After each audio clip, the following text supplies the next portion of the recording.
On today's Rono's podcast, we're going to be talking NFL Divisional Round playoffs, how the Bears season ended, and how the Rams are looking to move on. We talk everything about the Divisional Round, the Buffalo Bills, the Broncos game. We'll talk Covington Catholic basketball. We'll talk Kentucky basketball. Two wild endings for both teams in that for both the Wildcats. It's crazy. And then we'll talk Highlands versus Covington Catholic, and then we'll talk college football national championship. You can find this episode on Spotify or YouTube. And here we go. Welcome everyone to the Ronos podcast. Today is Monday, January 19th, the day of the national championship. We have divisional round playoffs going on. We'll start with the Saturday games. This game went into overtime. 33-30, Bills lose this game. But the biggest news out of this was that Bo Nix broke his ankle on the second to last play of the game before his touchdown pass to Mims. And I'm like, After that, and now Jared Stidham is going to start for the Denver Broncos against the Patriots in the AFC Championship game. We'll get to the Patriots and Texans game here in a little bit after we do the Rams and after we do the Seahawks and Niners. I mean, just crazy game overall. I mean, I think the catch by Brandon Cooks was an actual catch, and they called it an interception. I think that was probably the worst call I've ever seen. And post-game, Josh Allen said that he let his teammates down, and he did, but it's like he's done so much for this organization, for the Buffalo Bills. He brought them to the playoffs, but he's never brought them to the actual promised land, which is insane enough. But the fact of the matter is that the Buffalo Bills came into this game thinking we have a chance to upset the number one seed, and people calling Denver the worst number one seed overall in the playoff. And I was like, don't count the Broncos out yet. Halftime, I think, went and tied. The Bills came back. I think they were down 10 at half, if I'm not mistaken. So the Bills were down 10 at half and then came back all the way to go to overtime. And then the crucial catch at the end of overtime was the Brandon Cooks drop to the interception. I think that was to, I don't know who that player was who ended the game. Hold on, I can check.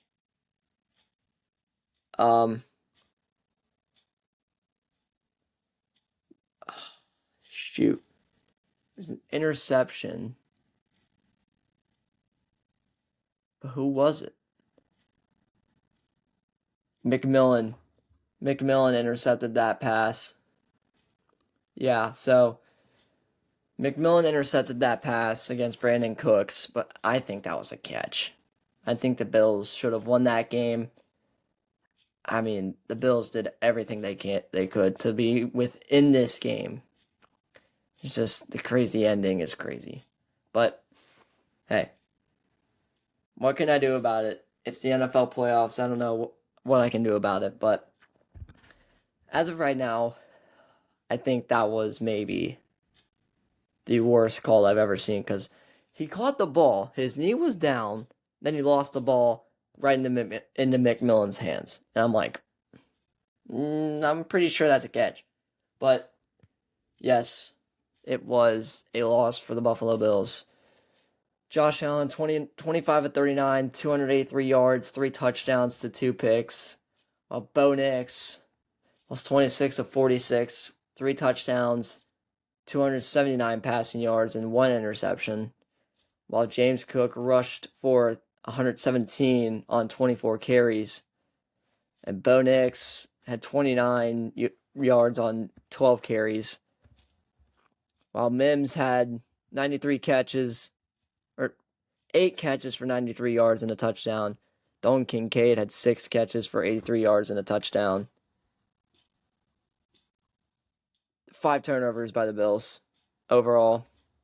And I just feel like that it's crazy. Buffalo had those 5 turnovers, and that's, I think, what cost them the game there. So, yeah, the Buffalo Bills season ends on a questionable call by the referees, but what can I do about it? What can I do about that? All right, on to the Niners and Seahawks. All right, Niners and Seahawks. I mean, this wasn't even a game. This felt like the Indiana-Oregon game at first. I mean, it was just crazy. I mean, Seattle just scored on the first play of the game with Rashid Shaheed. I feel the need for Shaheed. Shaheed gets a opening kickoff touchdown. I'm like, whoa, that's how this game gets started. And then the Seahawks score again off of a turnover, I believe. And then the Seahawks score again, I think, out of 3. Yeah, Rashid Shaheed, touchdown, then a field goal, then a touchdown to Jackson Smith and Jigba. So, yeah. It was a turnover on downs and a fumble. That's what led to all their scoring. But San Francisco had 3 turnovers and 236 total yards of offense, while Seattle had 281 total yards of offense. Brock Purdy threw for more yards than Sam Darnold, but Sam Darnold threw for 124 yards on 12 of 17 attempts passing and 1 touchdown. Brock Purdy was 15 of 27 for 140 yards, 1 interception, no touchdowns. Kenneth Walker on the ground had 116 yards on 19 carries and 3 touchdowns.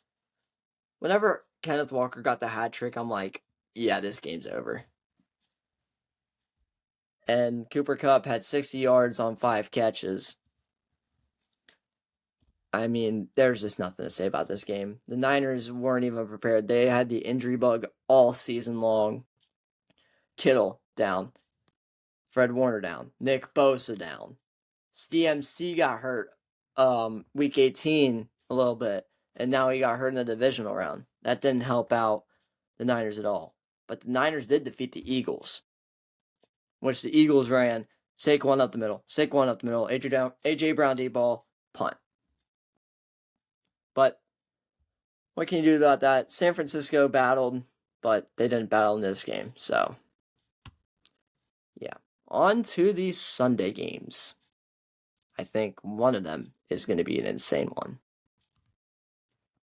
All right, starting off the Sunday games, the Patriots and the Texans. The Patriots defeat the Texans 28-16 in this one. Drake May 16 of 27 for 3 touchdowns and 179 yards to 1 pick. But the real turning point of this game was C.J. Stroud. C.J. Stroud 20 of 47 for 212 yards, 1 touchdown to 4 picks. That is crazy work. To 4 picks is crazy. That's, I think, what turned the game all over for the Texans were those 4 turnovers. Were those 4 interceptions from C.J. Stroud. Stevenson had 70 yards on 16 carries, while Booty had 75 receiving yards for 3 catches and a touchdown. And Yeah, the Texans had 5 turnovers to the Patriots 3, which is crazy. And it snowed. Another snow game for Patriots. I think the last time I don't remember. I don't think I was even alive for it. But SportsCenter was showing the best snow games in Foxborough, and I think one of the best ones in Foxborough was the Tuck Rule game. The Raiders and the Patriots. Tom Brady leads his team all the way down and to kick the game-winning field goal to send them to the AFC Championship game. So the AFC Championship game is set with the Patriots winning, and I think we already have our MVP settled. I'm not sure yet, but the Texans just looked bad in this game. The Texans really did look bad. Even though Kayshon Boutte had an absolutely amazing catch near the end of the game, just diving out for it, catching it one hand. Oh my God, that was crazy. But yeah, this was another game that got away from the Texans, but the Texans battled in the fourth quarter against the Steelers, a washed up Steelers team that won on a game-winning field goal against the Baltimore Ravens. But I feel like the Patriots are going to go into Denver unless Jarrett Stidham can pull a Nick Foles. I think the Patriots are going to go into Denver and win and go to the Super Bowl for the first time since I think Tom Brady's era. I think 2019 possibly. I'm not sure. I'm about to look at it later. Probably when we're talking about Kentucky or Covington Catholic. But yeah, it's just a crazy game from the Patriots. The Patriots defense is electric and very good. And so was the Seahawks defense. Goodness gracious, the amount of turnovers the Seahawks defense had on the Niners was crazy, but the amount of turnovers that the Patriots forced on CJ Stroud is crazy. 4 picks. Yeah, the Texans can regroup from here. They've had 0 divisional wins, divisional playoff wins. They haven't made it as far as the divisional round. They've made it past the wild card round. They've made it to the divisional round and lost all 3 times. Chiefs, I think the Bills, and then now the Patriots. Yeah, the Texans are going to have to come back strong this next season. Yeah, the Texans from 0-3 to the playoffs is crazy. Yeah, and I just feel like that the Texans are going to be back next year, and so are the Bills. The Bills and Texans are probably going to be back next year, looking for revenge against the Patriots and the Broncos. Both those teams, the Texans and the Bills, are going to be looking for revenge on those 2 teams that are in the AFC Championship game. So the AFC Championship game is set. I will probably stream it on Sunday, but it is probably the first game.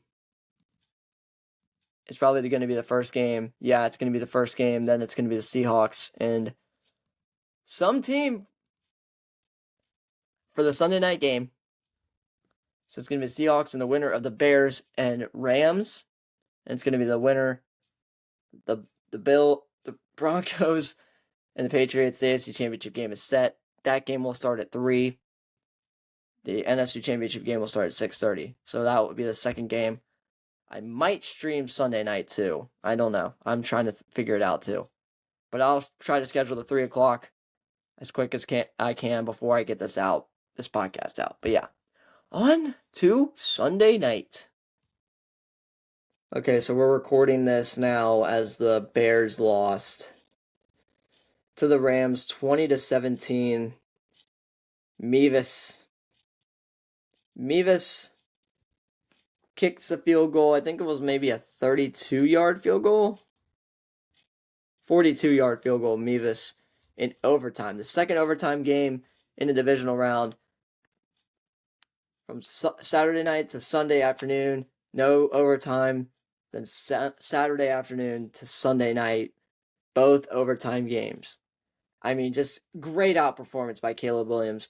Even towards the last play of the game, 4th down, season on the line. 4th down, and I think, oh boy, 18 seconds left. It was like 4th down. 4th down and 4, yeah. Caleb Williams goes back to the 40-yard line. Back to almost the 40-yard line. Throws it off of his back foot, and Cole Kmet just catches it for the touchdown. And oh, I mean, that was just insane. It was crazy to watch, too. I was like, oh my God, the Cardiac Bears are back.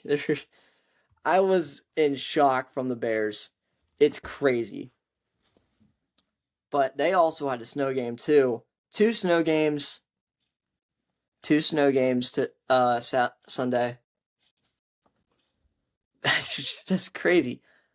But yeah, let's go over the stats real quick. Caleb Williams, 23 of 42 for 257 yards, 2 touchdowns to 3 picks. 3 picks. Matthew Stafford, 20 of 42, 258 yards, no touchdowns, no picks. Kyron Williams, 87 yards on 21 carries and 2 touchdowns, while DeAndre Swift had 76 rushing yards on 19 carries. Colston Loveland got out of this game. He's usually the Bears' key player in this one, but Colston Loveland had 56 receiving yards on 4 catches. Parkinson had 56 receiving yards on 3 catches. The 3 sacks were crazy. The 3 to 4 sacks were crazy. From the Bears. Yeah, I'm looking right now. Sacks and lost yardage. Yeah, the Rams had 4 sacks. Allowed 4 sacks and lost 29 yards. Just wow. But this game was going down to the wire, as everyone knew. The Bears fought their way back, and then Caleb Williams goes down the field just to throw an interception. DJ Moore didn't even try to go for the ball. DJ Moore and Caleb Williams off the mark. Caleb Williams throws an interception to Curl. Curl wins the game for the Rams, but he won the game for them because of the interception. And that's what led Matthew Stafford and the Rams down the field to kick the game-winning field goal for Mevis. And Mevis kicked it up into the Chicago night sky, and it was good. So the Rams are moving on to play the Seahawks again for the 3rd straight time. It's going to be an insane game on Sunday night at 6:30.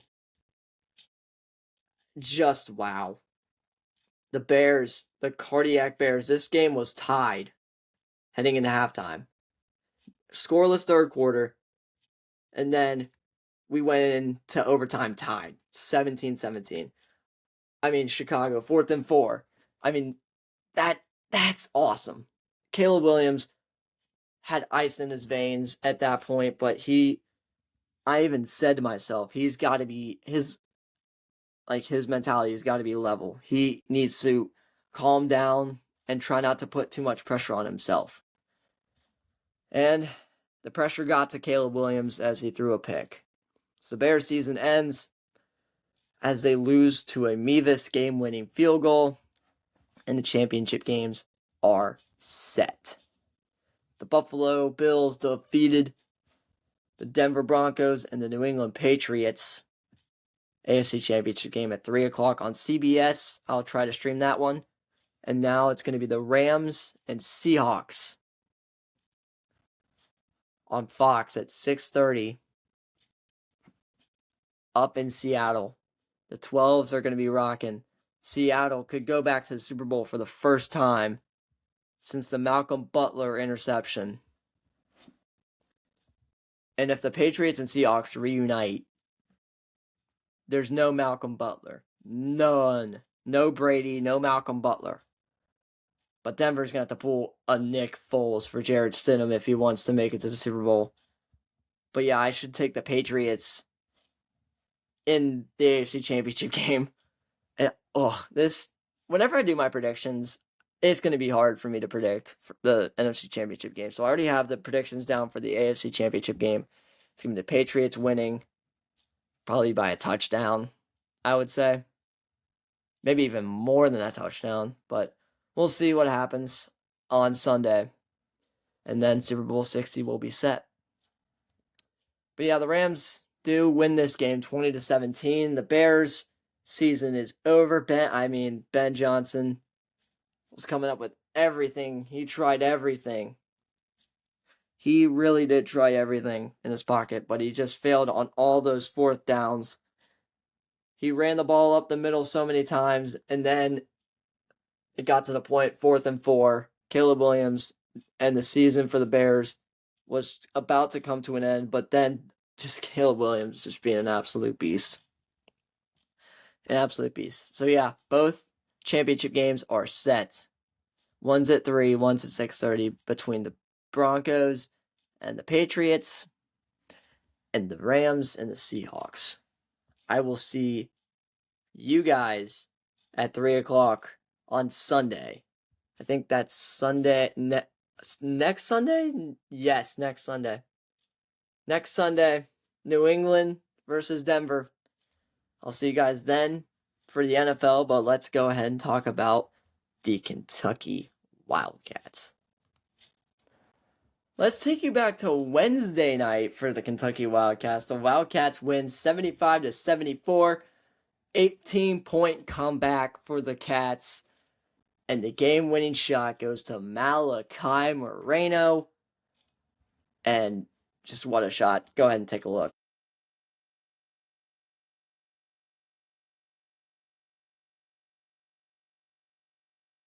Chandler looking. Throws it way up into front court. Moreno catches. Shoots for the win. Ah! Oh, he got it. It's a bluegrass miracle. Oh, my. Oh, my. They're going to look at it. But the young fella, oh, man, what a great pass and catch. Moreno is just a different type of animal.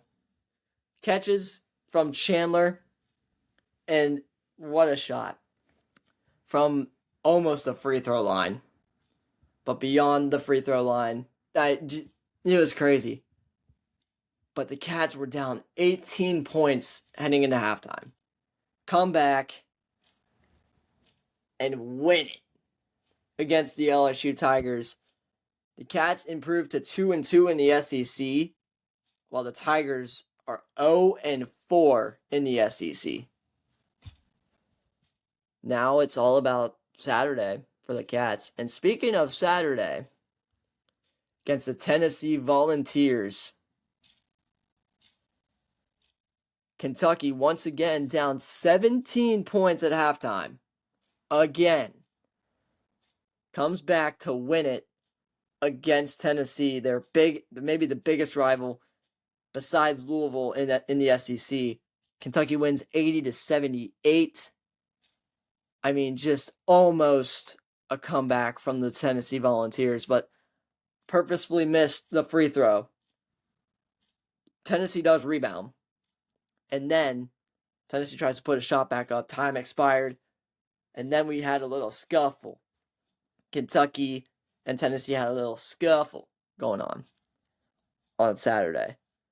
I was like, whoa.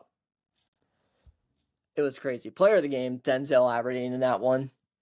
But the LSU game was Malachi Moreno. And just wow. But Denzel Aberdeen had 22 points. 5 of 6 from the free throw line. Well, Gillespie had 24 points.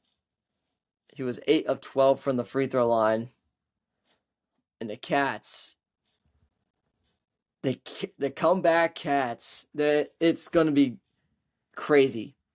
3-2 in the SEC, 12-6 on the season. So are the Tennessee Volunteers. Tennessee Volunteers were 24 in the country. The Kentucky Wildcats still unranked because of those losses to Louisville. Louisville ranked 20 now. And to all those Power 5 teams and all those ranked matchups, we had no wins. No wins. Mark Pope couldn't even find a win. Once again, this saves Mark Pope's job. I still have a feeling that this Kentucky team is going to be really great. But this is not a first half team. This Kentucky team is not a first half team. They are a second half team. But Kentucky cannot get themselves into deep holes like this in the first half. It's crazy. It is crazy. And I'm just sitting here like, Kentucky, what are we doing in the first half? Nothing. No offense, no defense, nothing. And they just let then they just let teams go up maybe by 18 or 17. But Kentucky does it again, comes back to win against the Tennessee Volunteers on Saturday and Wednesday. 2 amazing games. Kentucky almost lost the LSU game with Owe missing his second free throw, which was a critical shot. And then the LSU player missed both of his free throws, and UK got the ball back. Chandler, just absolute dime to Moreno. Moreno jumper, yes. The clip is already in this video. The clip is going to be in this video. And I'll put the clip of the Tennessee game in here as well, which is going to be a great comeback. And 2 great comebacks so far.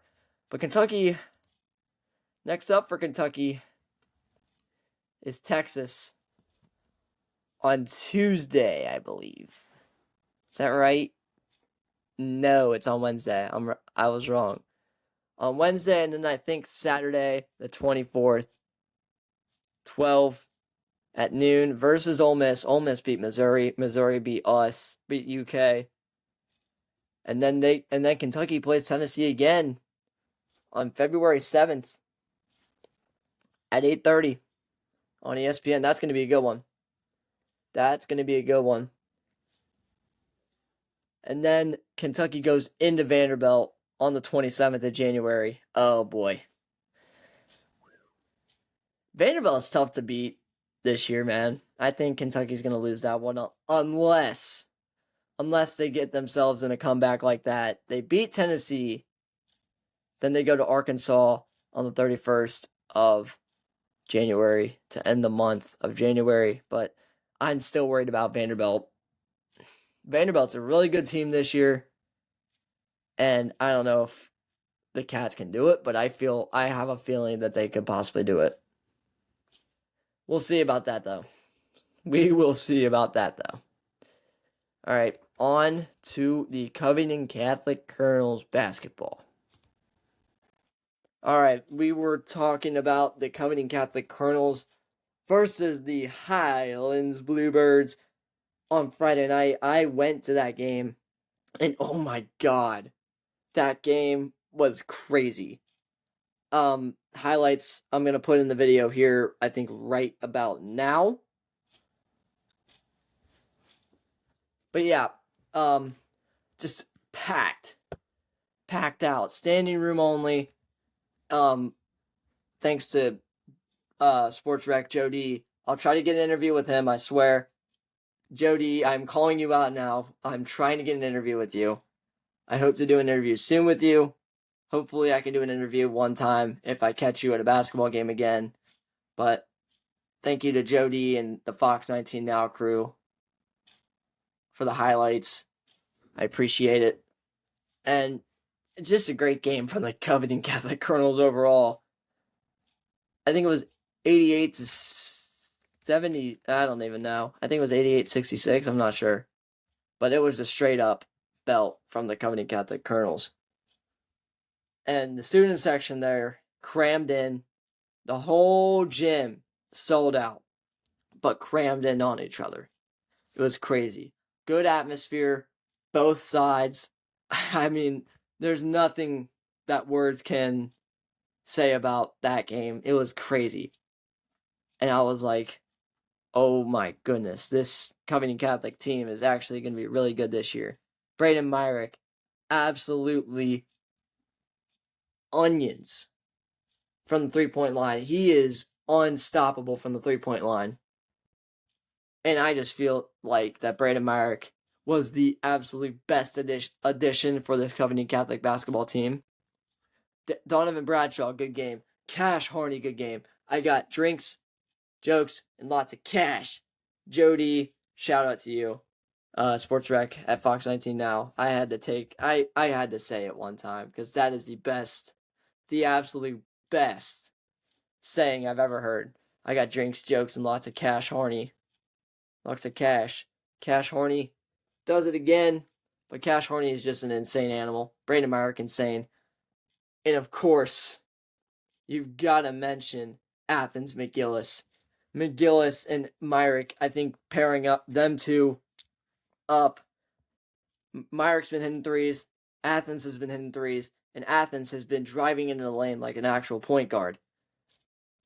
Athens, being an absolute point guard that he is, he's leading this team.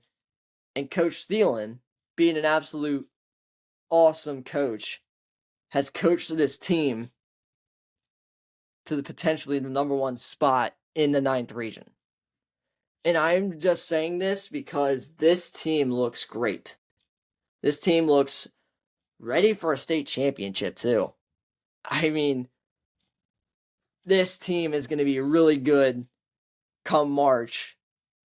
I just can't wait for region and state. If we do make the Sweet 16, I will be vlogging every time I go down to Lexington from Rupp. It's going to be fun. I cannot wait. This Covington Catholic team is unstoppable. I have a feeling that it's going to be a much better ride for this Covington Catholic Colonels. They're taking on a St. X team today, actually, at the Cintas Center. And I hope that they win this game against the St. X Bombers. The Bombers I think, are a really good team too. And then I think they take on McNick on either Friday or Wednesday. I'm not sure. I'm going to have to figure that out. But I feel like this Covington Catholic team is region ready and state championship worthy ready. But they are the best team in Northern Kentucky by far. Beating Highlands is a great accomplishment. Highlands and Covington Catholic, big rivals, very big rivals since the beginning. The rivalry is real. Highlands and Covington Catholic, the best rivalry in sports. That's the first best rivalry. Then it's Covington Catholic Beechwood, second best rivalry in Northern Kentucky. That's what I have to say. But yes, the Covington Catholic Colonels look strong and dominant this season for basketball. Very strong. And I have a very strong feeling that this team might win state. I have a strong feeling. All right. I think it's time we wrap up the show, shall we? All right, numbers time. If I get the number right, the show extends. And I get to talk a little bit more. Here we go. I'm gonna pick what number am I gonna pick here? Let's go 50.